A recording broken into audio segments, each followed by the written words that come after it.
I am Karthik. I am from Karnataka. I am studying third year BSc Honors Agriculture in Shivamogga. ನನಗೆ ಈ startup ಆಗಲಿ ಕೋಆಟ್ ಆಗಲಿ ಯಾವುದೇ ರೀತಿ ಏನು ಗೊತ್ತಿರಲಿಲ್ಲ.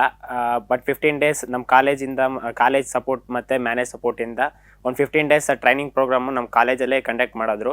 Some of the difficulties they faced, but they stayed in our college and they train us.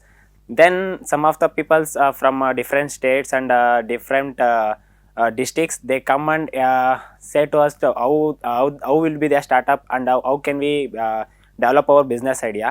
ಹಂಗೆ ನಾವು ಮಾತಾಡ್ತಾ ಒಂದು 5-6 ದಿನ ಆದಮೇಲೆ ಏನು ಮಾಡಬೇಕು ಅಂತ ಗೊತ್ತಾಯಿತು. ಬಟ್ ಯಾವುದೇ ರೀತಿ ಐಡಿಯಾ ಬರ್ತಿರ್ಲಿಲ್ಲ. ನಾವು ಮಾಡಬೇಕಾ, ಅದೇನು ಇಂಟ್ರೆಸ್ಟ್ ಇಲ್ಲ, ಏನು ಬಿಸ್ನೆಸ್ ಮಾಡಿದರೆ ಬೇಗ ಬಿದ್ದೋಗ್ಬೋದು, ಏನು ನಮಗೆ ಏನು ಯಾರು ಕೊಡ್ತಾರೆ, ದುಡ್ಡು ಯಾರು ಕೊಡ್ತಾರೆ, ಏನು ಆ ರೀತಿ ಏನೂ ಗೊತ್ತಿರಲಿಲ್ಲ.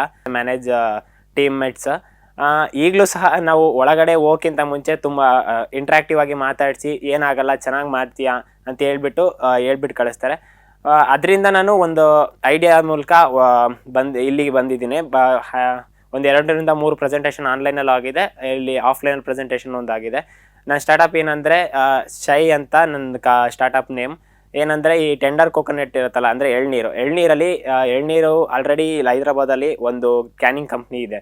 ಬಟ್ ಅದರಲ್ಲಿ ಯಾವುದೇ ರೀತಿಯ ನ್ಯೂಟ್ರಿಷನ್ ವ್ಯಾಲ್ಯೂ ಜಾಸ್ತಿ ಇಲ್ಲ.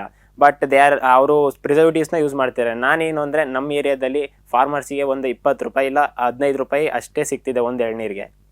ನಾನೇನು ಮಾಡಬೇಕು ಅಂದ್ಕೊಂಡ್ರೆ ಆ ಎಳ್ನೀರಿಗೆ ತುಂಬ ದುಡ್ಡನ್ನ ಜಾಸ್ತಿ ಮಾಡಿ ಅಟ್ಲೀಸ್ಟ್ ಒಂದು 25 ರೂಪಾಯಿ ಗಂಟನಾರು ಸಿಕ್ಕಿದ್ರೆ ಅವ್ರಿಗೊಂದು ಸ್ವಲ್ಪ ಹೆಲ್ಪ್ ಆಗುತ್ತೆ. ಮತ್ತು ಅವ್ರಿಗೆ ಇಂಟರ್ ಕ್ರಾಪ್ ಆಗಿ ಮುಟ್ಟಿದ್ರು ಮುನಿಸಪ್ ಅಂತ ಒಂದು ಪ್ಲ್ಯಾಂಟ್ ಬರುತ್ತೆ. ಆ ಪ್ಲ್ಯಾಂಟನ್ನ ಬೆಳೆದ್ರೆ ತುಂಬ ಹೆಲ್ಪ್, ಅಂದರೆ ನನಗೂ ಲಾಭ ಆಗುತ್ತೆ, ಫಾರ್ಮರ್ಸಿಗೂ ಲಾಭ ಆಗುತ್ತೆ without any extra economical losses. ಇದೇ ರೀತಿ ಮಾಡಿಕೊಂಡು ನಾನು ಒಂದು ಹೆಲ್ದಿ ಡ್ರಿಂಕ್ಸ್ನ ಪ್ರಿಪೇರ್ ಮಾಡಬೇಕು ಅಂದ್ಕೊಂಡಿದ್ದೀನಿ.